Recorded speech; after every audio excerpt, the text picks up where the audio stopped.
representation is mostly from Canterbury Christchurch, from health, age concern. Judy Aries is represented on the group. We are, and so there are a vast amount of people and organisations. Darren from the Canterbury Library, and Mandy, so everybody who you've mentioned are represented there.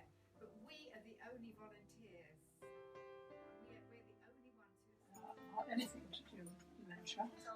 I'm doing a project on whether music can affect dementia patients. My mother had dementia. There didn't seem to be an awful lot you had to learn by listening to people what your rights were. And until you knew your rights, social services wouldn't tell you. And twice in Herne Bay, one section said, do you want some help? Oh yes, please. What day of the week? I don't know. I need help. But I never got it. No, people have used the term dementia and Alzheimer's here. I wondered if you could possibly say a little about the difference, where there are different causes of dementia. Is there something specific related to Alzheimer's? And I just feel that as a society, there's too much ignorance about Alzheimer's, and in the caring side of society, in the nursing homes and the care homes, that a lot of the staff there, not through their fault, but aren't understanding enough because they need to be educated more about it. And I was also very interested in what you said about music, because I'm convinced, having a retired teacher of special needs children, that music is fantastic. I'm Brian Staley, UNA and Gurkha Peace Foundation, and for a decade I was a carer of someone who had suffered amnesia, which was very closely linked to Alzheimer's, with loss of memory, etc. Forget-Me-Nots in Canterbury, which is a campaigning group of people who live with dementia. I'm studying about Journal of House of Comets. Journal of the House of Comets. I've never seen such an interesting book. Very interesting book. And I work between Canterbury Christchurch University and East Kent hospitals. None of my family yet have experienced dementia. I'm very lucky, but I'm looking out for it. All of the time we came to support her and the cause of research in Alzheimer's. I have a sister-in-law who's just a little bit younger than me, and she's been diagnosed with Alzheimer's. I'm Micael O'Keefe. Good afternoon, everybody. I'm the chairman of the Sir William Beveridge Foundation. And, but my own personal experience of dementia, is firsthand. My father's mother, my grandmother, she was 94 when she died. The last 10 years of her life, she had dementia. My father, and he's 85 this year.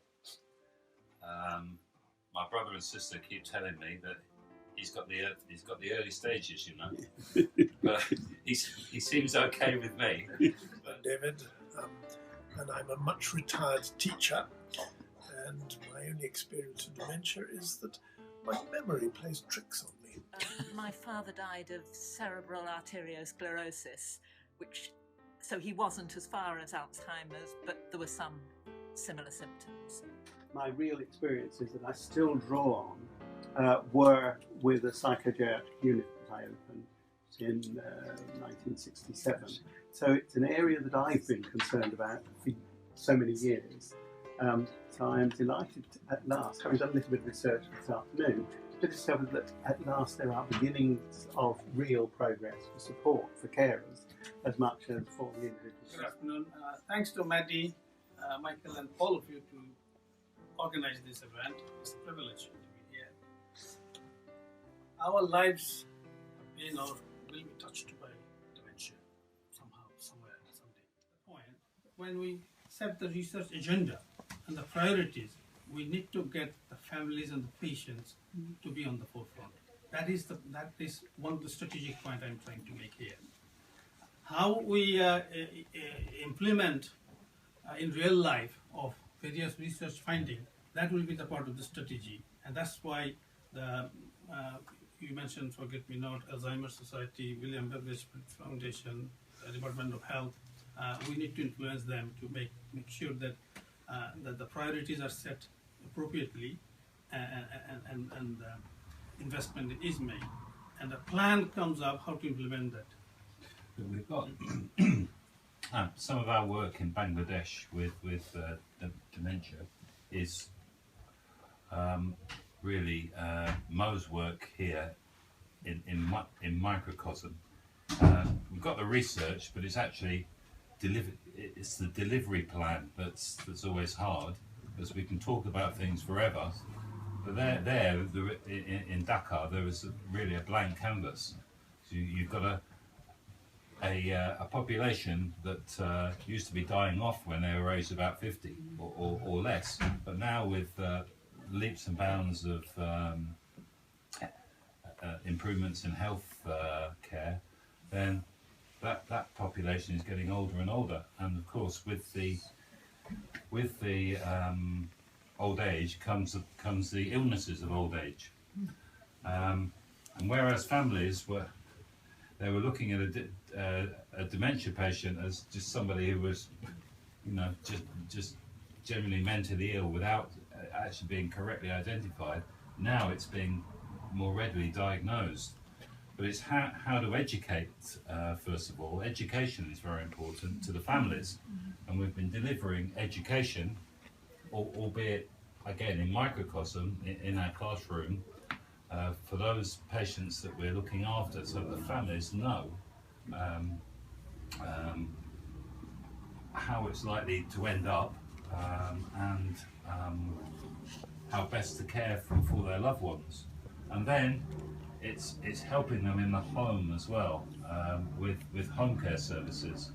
So it's taking that education a step further by actually working with the families to show them what to do and how to cope and how to manage. The actual day-to-day care, when the numbers are so huge, and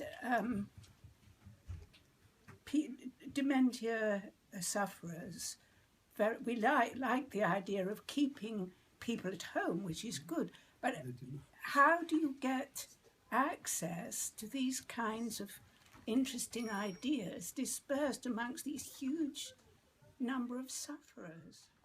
The world is changing all the time, and sometimes the changes are so fast, there are so many, that it's difficult to keep up with what's going on. Yeah, I mean, one of the idea behind that nano sensor project will be that the children and the family will remain assured that the mom or the dad is not isolated. Nobody knows what's happening. Someone responsible. It could be a GP, it could be a specialist nurse who will be knowing that whether someone has fallen or someone is developing an infection before the infection has actually developed.